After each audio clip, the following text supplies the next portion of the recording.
আল্লাহু আকবার, আল্লাহু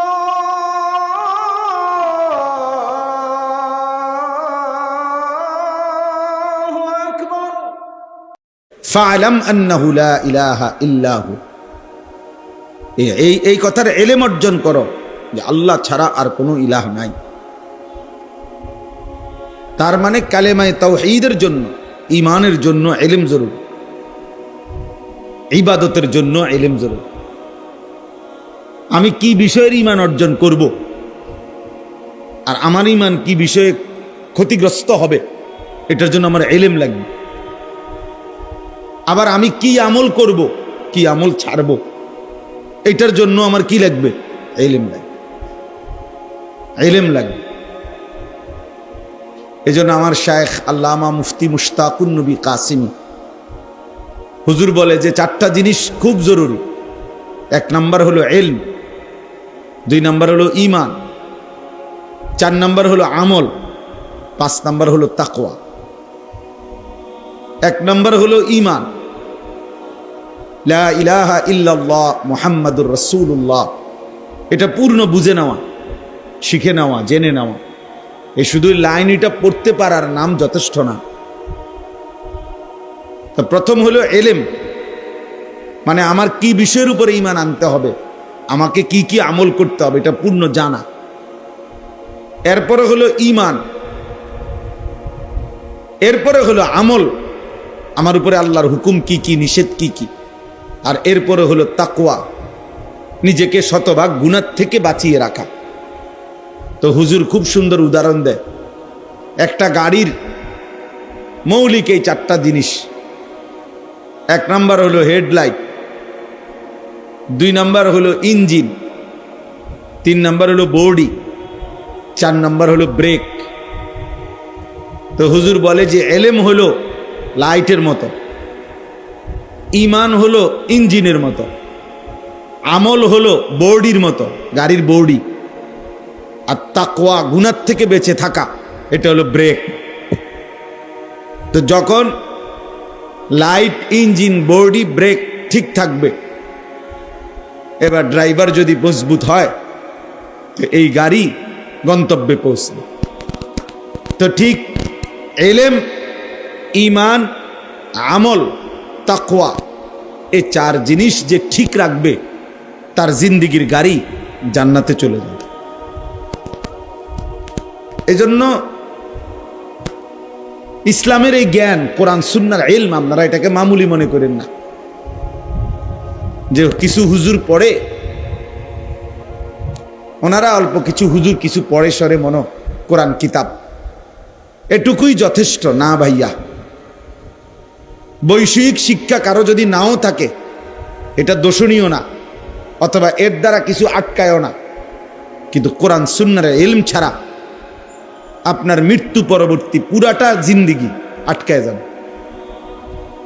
কিন্তু এই দুনিয়াবি পড়ালেখা না হলেও দুনিয়া চলা যায়, কিন্তু কোরআন সুন্নাহর ইলম ছাড়া আখিরাত চলা যাবে না। যে ব্যক্তি গণ্ড মূর্খ, একেবারে নামটাও লিখতে জানে না, সেও পুরা দুনিয়া ভোগ করে, কোনো অসুবিধা হয় না। বিয়ে করতেও সমস্যা হয় না, বাড়ি করতেও সমস্যা হয় না, নেতাগিরি মাতবরি করতেও সমস্যা হয় না। বহুত নেতা আছে, মাতবর আছে, নামটাও দস্তখত করতে জানে না।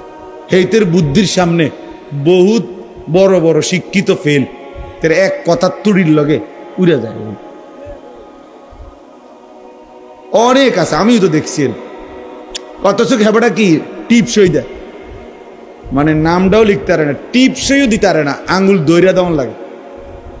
এইটা দইরা দিলে তো বুঝে যে এই আঙ্গুলটা ছাপ দিতে বসে, এমন মূর্খ। কিন্তু মেলে বসলে, দরবারে বসলে এবার এক কথার সামনে বড় বড় শিক্ষিত ফেল। তাইলে দুনিয়া ভোগ করার জন্য বৈশ্বিক শিক্ষা না হলেও চলে। দুনিয়া তো অন্ধ ব্যক্তিও ভোগ করে, দুনিয়া বোবা মানুষটাও ভোগ করে।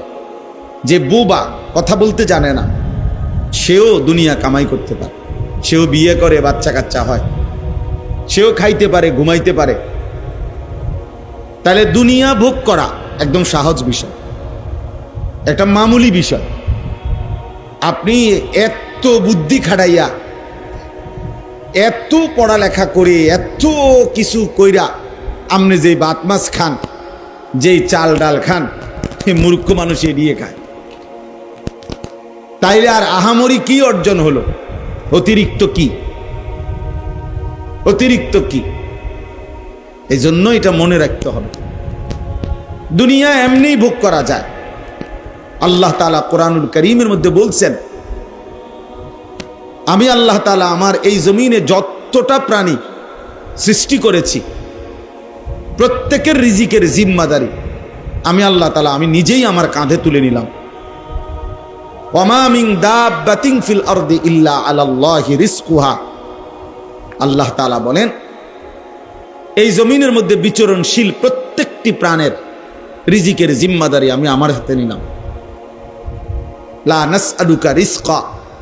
আরেক আয়াতে আল্লাহ বলে, আমি তোমাদের কারো কাছে এই সৃষ্টি জগৎকে রিজিক দিতে কারো সাহায্য চাই না, কেউ আমারে সহযোগিতা করতে হবে না। তোমরা যদি সবাই আতফাও সাইরা বইয়াও থাও, এরপরও আমি আল্লাহ তাআলা প্রত্যেকের রিজিক আমি একাই পৌঁছাবো। নাহনু নারযুকুক, আমি রিজিক দেব। কেউ যদি মনে করেন আমরা কাম বন্ধ করে দিলে চাই করতে আইয়ে বাত, আপনি বইয়ে থাকেন না, দেখেন না বাত করতে গাই। আপনি দেখেন এই পৃথিবীর লক্ষ লক্ষ কোটি কোটি অন্ধ, বোবা, বধির, প্যারালাইজড, পঙ্গু, এরা কেমনে ভাত খায়? তাইলে এরা কেমনে খায়? আসলে মূলত প্রত্যেক মানুষকে আল্লাহ তাআলা তার দুনিয়ার জিন্দেগি পরিচালনা করে।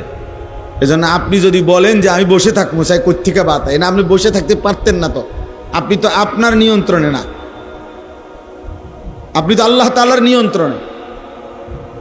তো যার জন্য আল্লাহ তাআলা কাজ করাবে, যারে দিয়া ফায়সালা করছে, তাকে দিয়ে তো আল্লাহ ওই কামটা করাইবেই। আপনি হইয়া থাকবেন কেমনে? আর যাকে দিয়ে করাবে না, সে হাজার লাফাইলে কি লাভ হইবে? তো কাজটা আল্লাহ তাকে দিয়ে করাবে না, সেটা কোত্থেকে করবে? কিভাবে করবে সে?